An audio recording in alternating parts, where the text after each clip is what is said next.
Hola a todos, yo soy Javier y bienvenidos a este nuevo vídeo en el que vamos a explicar cómo evitar errores en las preguntas fáciles en el examen MIR. Entonces, lo primero de todo es, ¿a quién va dirigido este vídeo? Bueno, pues si estás en un percentil 80, percentil 90 o más, quiero que sepas que no hace falta que veas este vídeo, que probablemente no te haga falta verlo, que no sé cuánto va a durar, pero probablemente sea bastante largo. Así que nada, tú sigue estudiando que no te hace falta. En cuanto a aquellas personas que estéis en un percentil 50, un poquito más o un poquito menos, y estáis viendo que en vuestros simulacros estáis fallando preguntas muy fáciles, preguntas que acierta más del 90% de las personas, de la gente, y creéis que no deberíais fallar esas preguntas porque son conceptos que os habéis estudiado, que los sabéis, pero que los seguís fallando en las preguntas, pues creo que este vídeo te puede venir bien, ¿vale? Entonces, ¿qué es lo que vamos a ver? Lo primero de todo vamos a analizar mi examen MIR del 2020. Vamos a ver cómo de fáciles y de difíciles eran las preguntas que fallé, ¿vale? Y os voy a explicar el método con el que creo que en parte conseguí evitar errores en preguntas fáciles, ¿vale? Y bueno, y en qué medida este método que usé yo, que no es que sea nada revolucionario, ya veréis, os puede servir para mejorar vuestro puesto. Pues bien, yo lo que quiero decir, bueno, para que pongáis estas cosas en contexto, es que yo tenía un expediente de 7,9. Mis percentiles en la academia variaban muchísimo, no eran unos percentiles nada estables, pero lo normal, para mí un simulacro normal, pues era un percentil 65 o por ahí. En el MIR conseguí el puesto 3170, sacando 107 netas, ¿vale? Entonces, aquí como podéis ver he transcrito una por una, ¿vale? Todas las respuestas de mi examen MIR, que fue la versión 4 del examen y su equivalencia o sea, cuáles son esas preguntas en la versión 0, que es la versión oficial, la que probablemente tengáis descargada. Entonces, todas aquellas preguntas que están en verde es porque las acerté y todas las que están en rojo es porque las fallé. Yo soy muy friki y he hecho esto, pero bueno. Entonces, en total, de las 185 preguntas, tuve 133 aciertos y 52 fallos. No dejé ninguna pregunta en blanco, ni os aconsejo que lo hagáis. Aunque hay gente que saca resultados espectaculares y que deja preguntas en blanco, pero bueno, yo también soy de la opinión que deberíais responderlo todo. Pero bueno, eso suma un total de 115,67 netas. Pero bueno, como todos sabéis, el examen MIR no es sobre 185 preguntas, sino que es sobre 175. Entonces, en total se anularon como 4 o 5 preguntas, no estoy seguro. Y entonces, claro, de las preguntas de reserva, pues las 5 o 6 últimas no se usaron, ¿vale? Así que teniendo en cuenta el proceso de impugnaciones y tal, al final, sobre las 175 preguntas que sí que se corrigieron, tuve 124 aciertos y 51 fallos. Con lo cual tuve 107 aciertos netos. ¿Vale? Y aquí están todas las preguntas ordenadas desde la primera a la última, según mi versión del examen, que fue la versión 4. Y las preguntas están ordenadas también en función del porcentaje de acierto que tuvo cada pregunta, ¿vale? Entonces, eso, si os fijáis, en el eje de X tenemos el número de preguntas que estarían separadas por cada 20 preguntas. Eso sería la pregunta 20, esta sería la 40, esa sería la 60, etcétera, ¿vale? Y en el eje de Y tenemos el porcentaje de acierto, que me preguntaréis, ¿cómo sé cuál fue el porcentaje de acierto de cada pregunta? Pues la respuesta es que yo no lo sabía, pero en los documentos que sube Mirasturias de cada examen MIR corregido, ellos sí que te lo ponen, ¿vale? Te ponen el porcentaje de acierto de cada pregunta con respecto a la muestra de gente que corrige el examen MIR en su plataforma, ¿vale? Entonces, viendo esta gráfica podemos sacar varias conclusiones. La primera es que en el examen MIR de este año no parece que las preguntas difíciles hayan estado concentradas ni al principio, ni en medio, ni al final del examen, ¿vale? De hecho, las preguntas con imagen, las preguntas con imagen, que fueron las 27 primeras preguntas y que se suelen considerar como las preguntas más difíciles, aquí podemos ver que en general han tenido una dificultad muy parecida a la del resto del examen. Lo segundo que podemos observar es que mis errores tampoco están concentrados ni al principio, ni en medio, ni al final del examen, ¿vale? Esto es muy importante también que lo miréis en vuestros simulacros, porque hay gente que conforme llega al final de su examen falla más preguntas, no porque el final del examen sea más difícil, sino porque llegan cansados, ¿vale? Y es muy importante que si el examen MIR tenéis 4 horas, que estéis concentrados las 4 horas, que no lleguéis cansados, que no falléis las últimas preguntas porque son las últimas. Si falláis preguntas tiene que ser porque no os las sabéis, ¿vale? Y luego la tercera conclusión que podemos sacar de esta gráfica y que es el objetivo principal de este vídeo es que si os fijáis en las preguntas fáciles, aquellas preguntas que tienen un porcentaje de acierto del 60% o superior, la verdad que tengo la suerte de poder decir que las acerté casi todas. Esta diapositiva os la pongo para que veáis de dónde he sacado los porcentajes de acierto, ¿vale? Como digo, los he sacado de los documentos de Mirasturias, que están en su página web. Y también quiero aclarar que el porcentaje de acierto no es equivalente con el porcentaje de gente que acierta la pregunta, porque los porcentajes de acierto, al menos según Mirasturias, tienen en cuenta cuánta gente dejó cada pregunta en blanco y cuánta gente la falló, y por cada fallo, pues penaliza, ¿vale? De hecho, si volvéis atrás en el vídeo podréis ver que había preguntas que tienen un porcentaje de acierto negativo. Eso significa que esas preguntas las acertó menos del 25% de gente. Otra cosa que podemos hacer con los porcentajes de acierto de la muestra de corrección de Mirasturias es sumar los porcentajes de acierto de cada pregunta y eso nos dará cuál fue la media de netas de la gente que corrigió el examen MIR con Mirasturias. Y si hacemos eso nos salen 96 netas. Eso quiere decir que mi resultado fue unas 9 netas superior a la media de la gente que corrigió su simulacro con Mirasturias. Con estas 107 netas, como hemos visto antes, obtuve el puesto 3170. Pero si yo con mi expediente de 7,9 hubiera obtenido 96 netas, ¿vale? Habría obtenido el puesto 5200. Para que veáis que tan solo 9 netas de diferencia te pueden suponer más de 2000 puestos de diferencia.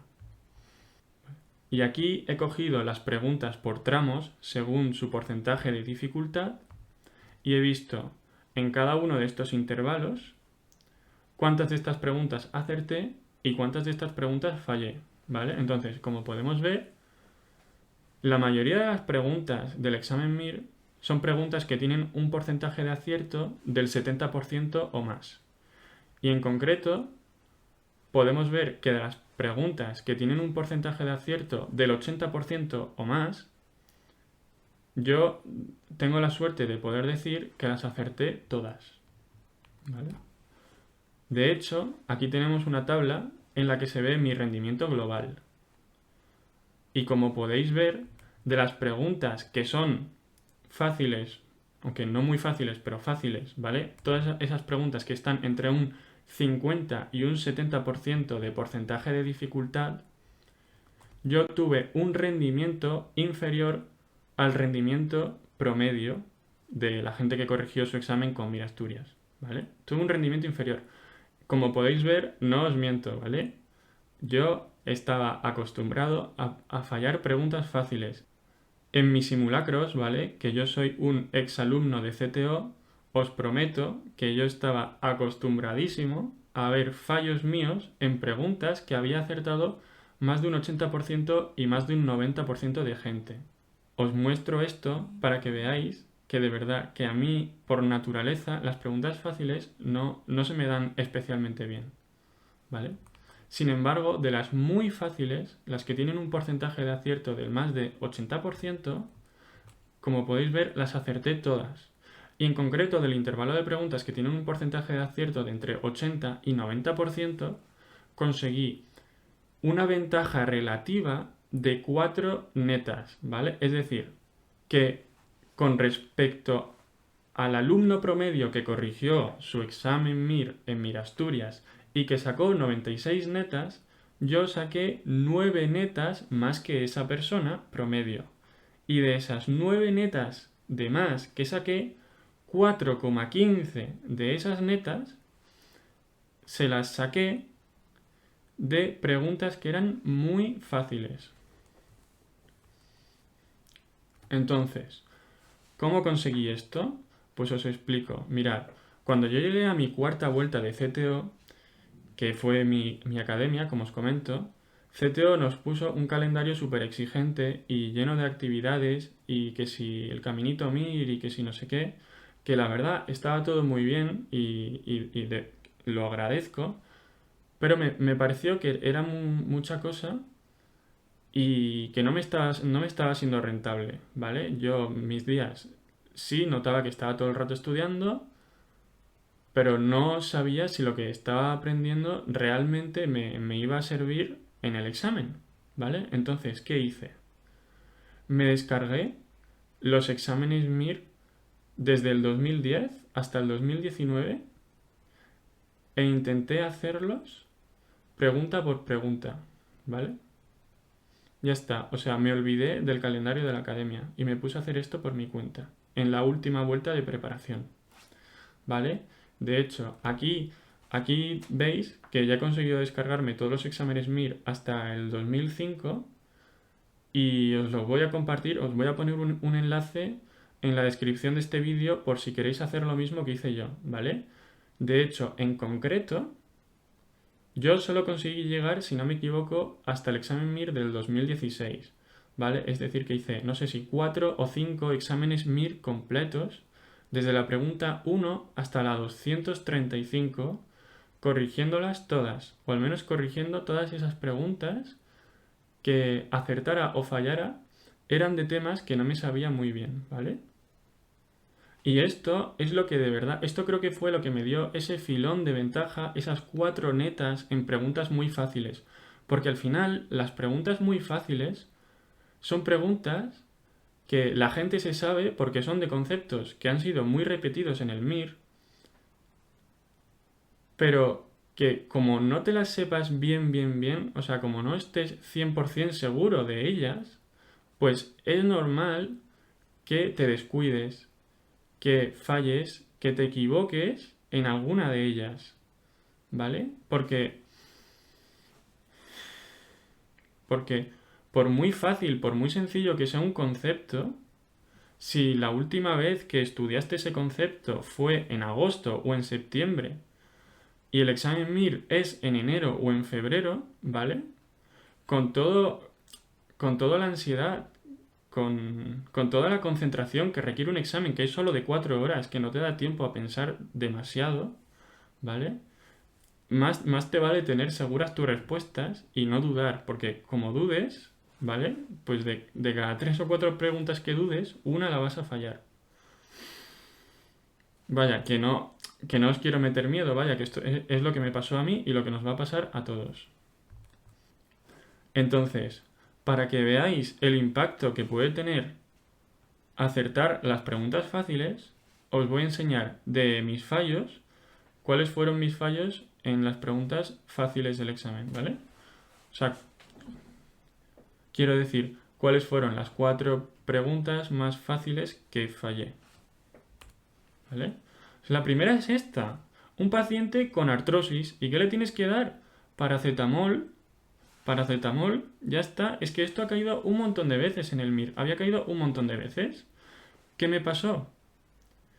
Que, que me asusté, que vi que tenía un dolor insoportable y ya no me acuerdo qué opción marqué, pero me lié. ¿Y por qué me lié?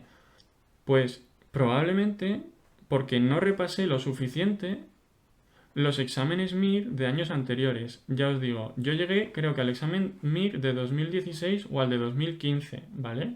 Pero justo este concepto es un concepto que es un concepto muy clásico del MIR, que había salido, pues no sé, a lo mejor salió en el examen de 2011 o en el de 2012, ¿vale? Y no me dio tiempo a llegar a esos exámenes. Y estoy seguro de que si me hubiera estudiado los exámenes MIR del 2015, del 2010 al 2016, me habría ido mejor, ¿vale?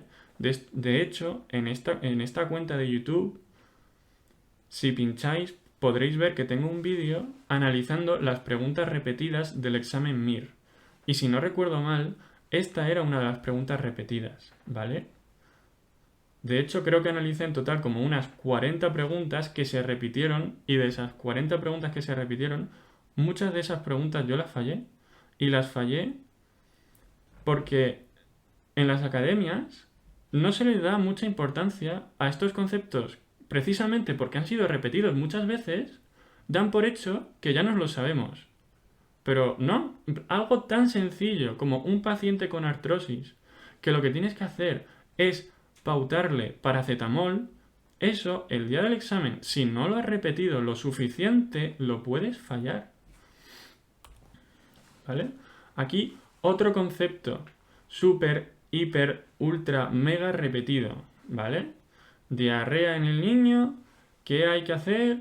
Pues nada, rehidratación oral y ya está, y dieta normal, ¿vale? Esta pregunta, ¿la acertó mucha gente? Sí, ¿vale? Aún así, sigue siendo un porcentaje de acierto del 77%, debería ser del 95% en mi opinión, porque es que ha sido un concepto muy repetido. Y yo veo que fallo esta pregunta y digo, pues, ¿por qué fallo esta pregunta? Pues porque no hice suficiente hincapié en las preguntas de desgloses. ¿Vale? Otra pregunta. Bueno, esta era muy sencilla. Un paciente con dolor lumbar que tiene febrícula y nos pregunta, pues, ¿cuál es nuestra primera sospecha diagnóstica? Espondilodiscitis. Y esta otra, pues, un paciente que ha perdido un volumen de sangre nos pregunta eso, ¿cuál es el porcentaje de volumen de sangre que ha perdido? Y teniendo en cuenta que la presión arterial es normal, que no está hipotenso, pues habrá que elegir la opción que nos dicen que ha perdido un porcentaje de sangre menor. La respuesta correcta era la 1, ¿vale? Esto, el día del examen MIR lo fallé. Por técnica de examen dije tendrá que ser una de las de en medio, así que marqué la 2. Pero esto es una pregunta de examen que yo estoy seguro que esta me la ponen en quinto o en sexto de carrera y la habría acertado. Pero eso son cosas que pasan en el MIR, vaya, que dudas de todo, dudas de tu sombra. Y en el MIR hay que tener sangre fría, ¿vale? Pero bueno, estas eran mis 4 fallos, ¿vale? Que probablemente hubieran sido más evitables, pero que no conseguí evitar, ¿vale? ¿Y qué puesto hubiera obtenido si hubiera acertado estas 4 preguntas? Pues un 2247. O sea, no está nada mal. O sea, 4 preguntas te pueden cambiar prácticamente 1000 puestos de diferencia, ¿vale? Por eso os digo, o sea, si una tarde de estudio conseguís aprenderos un concepto bien, que luego ese concepto cae el día del MIR, esa neta de diferencia van a ser 250 puestos de diferencia, ¿vale? O sea, la rentabilidad de cada pregunta es máxima. Bueno, y ahora como curiosidad vamos a comentar cuáles fueron mis 3 fallos más tontos, ¿vale? Estos fueron los fallos de los cuales yo más me arrepentí cuando corregí el examen, no sé si 2 o 3 semanas después de hacerlo, que son estos 3, ¿vale? El primero, el de la pregunta de la enfermedad celíaca, es una pregunta que nos sabíamos todos. Es que estoy seguro de que todos los que nos presentamos al examen MIR, bueno, todos es un decir, pero ya me entendéis, pero estoy seguro que todos sabíamos que como el 98% de los celíacos o así tienen el HLA-DQ2 O si no, el DQ8. Vaya, esto es uno de los conceptos que las academias, es verdad que sí que repiten muchísimo. También ha caído antes en el MIR. Y ya os digo, es algo que tengo claro que es que todos lo sabíamos, ¿vale? Pero es que había una opción muy ambigua, ¿vale? La opción uno nos dice, es necesaria la confirmación con biopsia intestinal para un diagnóstico definitivo. Y, hombre, es que lo que dice esa opción en adultos es cierto. Y yo es que me di cuenta, es que yo no sabía si estaban hablando de adultos o si estaban hablando de niños, ¿vale? Y esta pregunta es que no sé, a lo mejor le dediqué 3 4 minutos dándole vueltas porque no tenía ni idea de cuál marcar, si la uno o la 2. Al final marqué la uno. ¿Y por qué marqué la uno? Porque pensé que la 2 estaba mal redactada. Pensé que era la ausencia de genética, o sea, la ausencia del DQ2 o del DQ8 lo que tiene un elevado valor predictivo negativo, ¿vale? Pero si lo pensáis bien, a la hora de impugnar esta pregunta es mucho más fácil impugnarla para decir que la opción uno realmente es falsa porque es un enunciado que no es universal, es un enunciado que no es cierto si estamos hablando de niños y por tanto la que tendría que haber marcado es la 2. Entonces, pero vaya, este error lo cometimos un montón de gente, por eso el porcentaje de acierto no es del 100%, porque ya os digo, esta pregunta nos la sabíamos todos, pero muchos de nosotros, como un 20% de gente o así, nos dejamos engañar, nos liamos demasiado, nos hicimos un lío mental y eso es una de las cosas que tenéis que evitar el día del MIR. Ah, y luego tuve dos preguntas en la que una me pedían la correcta y marqué una falsa, ¿vale? La pregunta está 33. Yo sabía perfectamente que la vía de las pentosas fosfato sirve para generar NADPH y que el NADPH sirve para proteger a las células del daño y el estrés oxidativo. Esto lo sabía perfectamente, ¿vale? De verdad. Pero las opciones 1 y 3, ni idea. Es que no tengo ni idea de a qué hacían referencia. Y me acuerdo, no sé por qué, pero en mi cabeza. Yo estaba seguro que me pedían la falsa y dije, pues no sé, será una de las tres primeras. Marqué una aleatoriamente y luego corrigiendo el examen vi que me habían pedido la correcta, ¿vale? Entonces, esta pregunta, ¿por qué os la enseño? Porque todos los años hay gente que termina el examen MIR rápido y es normal que lo terminen rápido porque en realidad no es muy largo o al menos no es muy largo comparado con los simulacros de las academias. Entonces hay gente que está familiarizada o acostumbrada a hacer simulacros larguísimos y claro, esos simulacros son muy largos, el MIR es más corto y entonces el MIR lo terminan pronto y se van. ¿Vale? Pero mi consejo es que os quedéis en el examen, que os quedéis en el aula hasta el último minuto, porque fallos así los vais a cometer, ¿vale? Fallos así de fáciles de... Te pedían la verdadera y has marcado la falsa, eso os va a pasar. Entonces, por favor, si os sobra tiempo, repasaos todos los enunciados, ¿vale? Porque esto os puede pasar. Bueno, y luego la otra pregunta, la 136, me pedían la falsa y también, pues me pedían una falsa y marqué una que era verdadera, pero vaya, la 4 es muy claramente falsa, ¿vale? Porque es que además, tal y como está escrita, se nota que es falsa. Te pone, alcanzan la remisión con corticoides únicamente. Pues bueno, pues obviamente no, eso no es así. Vale, ya está. Y por eso la corregí y me dio mucha rabia ver que había fallado en algo tan sencillo. Pero bueno. ¿Vale?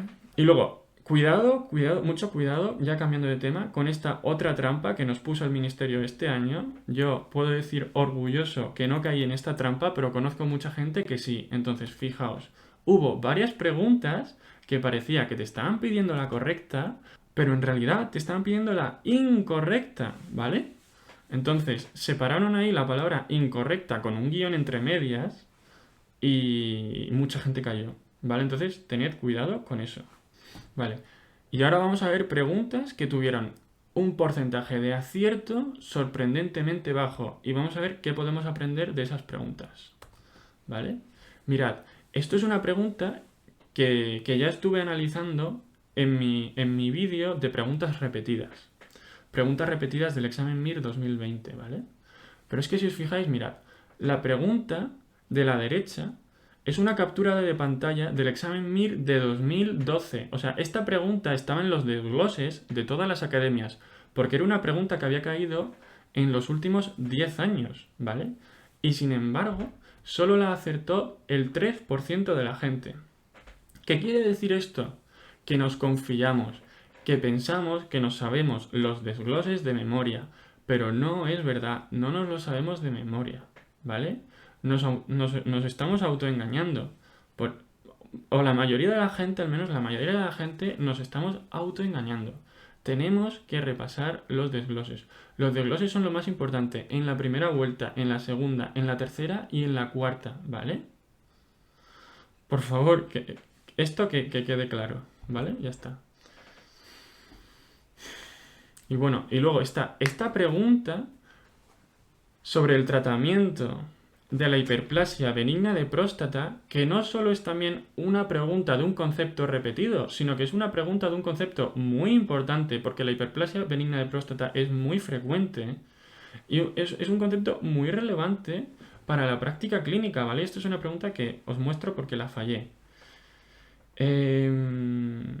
Eso nos piden cuál es el primer escalón diagnóstico en el tratamiento de la hiperplasia benigna de próstata. Pues los alfa bloqueantes y ya está. Solo había que saberse esta tabla. Entonces, ¿por qué fallé yo esta pregunta y por qué la falló tanta gente? ¿Por qué esta pregunta solo tiene un porcentaje de acierto del 14%? Pues porque las academias se creen que para conseguir los mejores resultados tienen que poner unos simulacros imposibles a sus alumnos, que tienen que preguntarles unos conceptos ridículamente difíciles, ¿vale? Por si acaso esa pregunta sale en el MIR, que sean los matriculados de tu academia los que acierten esa pregunta. Pero es que esa estrategia yo no le veo mucho sentido, porque es que os podéis mirar los exámenes MIR de años anteriores. Al final, la mayoría de conceptos preguntados son conceptos en esencia fáciles. A veces a las preguntas les dan una o dos vueltas de tuerca, eso es verdad, pero son preguntas de conceptos que en esencia son fáciles.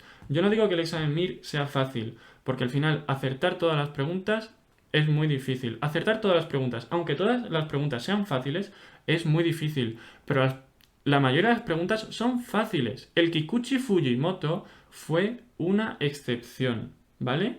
Y en vuestro examen MIR va a haber preguntas muy difíciles. Va a haber preguntas impugnables, que además no van a querer impugnar, pero va a ser la excepción. Y que caiga una pregunta de hiperplasia benigna de próstata en el examen MIR y que la falle yo y que la falle, no sé, el 70% de la gente, yo creo que eso en parte refleja el fracaso o parte del fracaso de las academias, ¿vale? Esta es mi humilde opinión. O por ejemplo, esta pregunta de un paciente mayor de 50 años, que tiene una debilidad muscular asimétrica y que en la sección de imágenes nos muestran una biopsia de músculo en la que podemos ver vacuolas ribeteadas, que es que son cuerpos de inclusión, es una miositis de cuerpos de inclusión, que es que en ese tema de reuma, ¿vale? En el de las miopatías inflamatorias, que parece que lo único que tienes que saberte es la tabla de diagnóstico diferencial de las miopatías inflamatorias, y nos cae un caso típico en el examen MIR y el porcentaje de acierto es menor del 50%. ¿Por qué ocurre esto? Pues no lo sé, yo creo que es porque las academias, como os digo, se centran tanto en preguntar poleas, en preguntar conceptos irrelevantes, que al final se creen que no sabemos los conceptos fáciles, se creen que no sabemos los conceptos básicos, pero no nos lo sabemos. Bueno, a lo mejor el del percentil 80, el del percentil 90 o el del percentil 100, esto se lo sabe de memoria, pero es que yo no me lo sabía de memoria. Si me llego a hacer más exámenes MIR de años anteriores, a lo mejor habría acertado esta pregunta, o a lo mejor no, pero no sé. Bueno, estas son mis reflexiones. Creo que con esto ya termino el vídeo. No sé si me ha quedado alguna cosa por decir. Estoy pensando a ver si me ha quedado algo por decir. En cualquier caso, leos la sección de comentarios porque si se me van ocurriendo más cosas os las voy a dejar escritas por ahí. Y nada, eso es todo. Esto es el final del vídeo. Y muchas gracias y de verdad, de verdad y de verdad, mucho ánimo el día del MIR y espero que os vaya lo mejor posible. Un abrazo.